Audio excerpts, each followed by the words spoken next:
Men Against Fire is kind of a hard episode to talk about because I really like everything that's surrounding the episode, the conversation it creates, the concept, the theme, but not the episode itself, if that makes any sense. Regardless, before we get into that, let's recap the plot real quick. Okay, so today's episode centers around the soldier named Stripe, who, along with his comrades, has this implant in his eye called MASS. Essentially, what it is a soldier enhancement device. With it, you have better aim, your senses are sharper, but most important of all, it makes it so that their enemy, the roaches, appear to them as hideous and disfigured monsters. But in reality, they're just people who society have deemed as unfit or inferior. It's a lot easier to pull the trigger when you're aiming at the boogeyman. Basically, we can view MASS as a replacement for things like propaganda. Like, when in war, governments have always gone out of their way to paint this picture of the enemy as being evil monsters and portraying its own men as the good guys, the heroes. In other words, they'd be subconsciously telling their soldiers that it's okay to kill the enemy because they're bad people, they're inferior to you, they're not even human. The Japanese are not easy to know.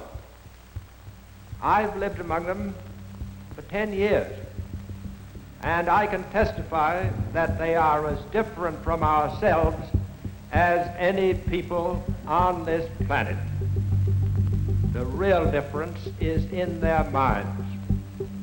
You cannot measure Japanese sense of logic by any Western yardstick.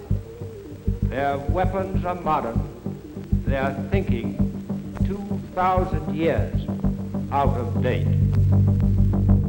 And that right there is what today's episode is all about, the dehumanization of the enemy. And as I said before, I really dig this concept. I think it's really disturbing, interesting, and actually pretty relevant to the current political climate.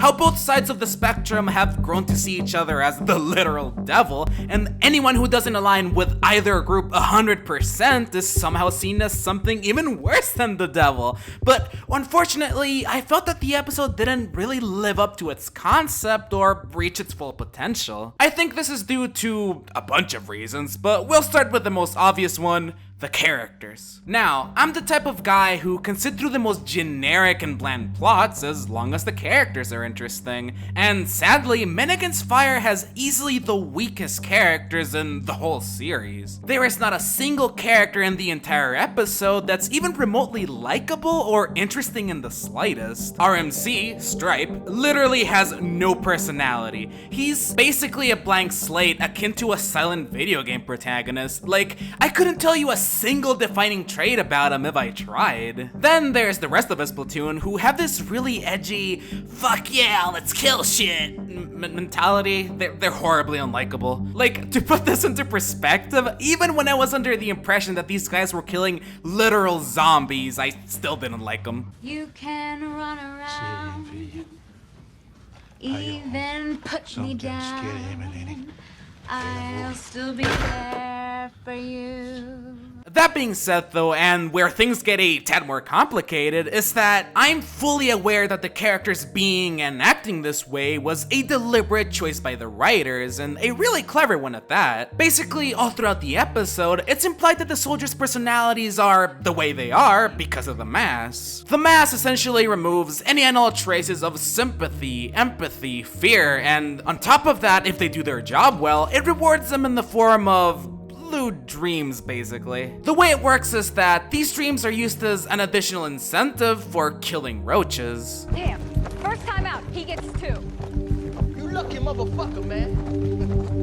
Sweet dreams for this asshole. Furthermore, the MASS even goes as far as subconsciously tying the action of pulling the trigger to these dreams, which is easily one of the MASS's creepiest aspects. But anyways, with all that in mind, it's no surprise that the soldiers are gonna relish in death and be walking shells with no personalities. That's intentionally what the MASS turned them into. I can fully admit that in the context of the episode, their personalities are totally justified, but again, as I said before, it's really hard for me to enjoy this episode if I'm not given any characters that I can cling on to, even if it was intentional. Regardless, another problem I had with this episode is the twist.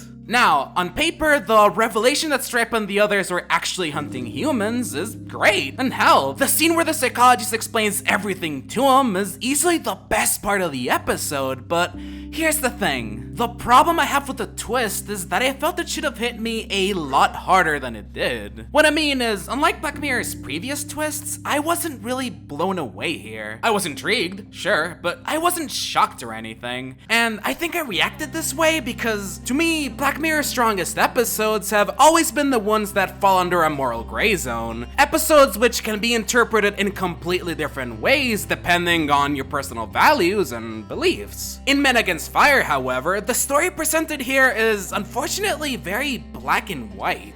Like, I hope we can all agree that murdering people based on their quote-unquote inferior genetics is not okay. I mean, unless you're a supremacist of some sort, we can all agree that that's messed up. Basically, there's no discussion here. It's very absolute. Which, again, is a bit of a shame. That being said, though, the mass itself could leave a little wiggle room for debate if, instead of being used to hunt innocent people, if it was instead used in a regular war, like Vietnam or Iraq, for example. Like, when I first watched this episode, I was under the impression that the statistics the psychologist brought up at the end of the episode were made up for the sake of the plot. Similarly to how a lot of movies keep saying that we only use 1% of our brain, but in actuality, after doing a little bit of research, I found out that these statistics are actually true. In 1947, just after World War II, there was quite a large study carried out in the United States. A general interviewed very, very large numbers of troops who had been involved in the war, and from what he discovered, he concluded that fewer than a quarter of troops ever fired their weapons in the general direction of the enemy. The troops at the front, in a position to shoot at the enemy, didn't most of the time. So, knowing that, it does bring up the question of whether or not the mask could be seen as a plausible solution to this problem.